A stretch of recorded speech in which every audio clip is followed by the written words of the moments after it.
I was very fortunate to have had 10 years teaching at Oxford University between 1960 and 1970, before I had to give up teaching to focus full-time on my work as Churchill biographer.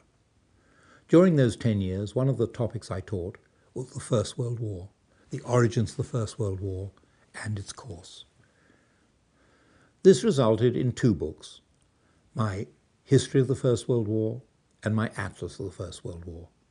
My aim in the Atlas was to show graphically the origins of the war, the course of the war, and many aspects of the war which seemed to me to be of special interest: the war at sea, the war in the air, the commerce war, the political war, the war aims of the different powers, what territory different powers wanted, and then the treaties of peace when the war ended, and what different powers lost and what different powers gained. It's also a human history of the war, in the battles, in the maps of war graves and war cemeteries, in the maps of the monuments to the war, which people can visit. The maps are drawn so that if you visit the battlefields, you can go and see the monuments and war cemeteries.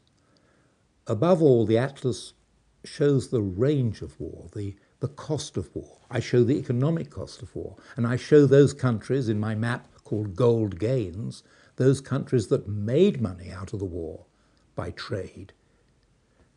And I show the losses, the tremendous war debts, which shackled so many countries for so many years after the war. And I show the map of Europe created after the First World War, the war that was to end war, and which tragically was only a prelude to a Second World War.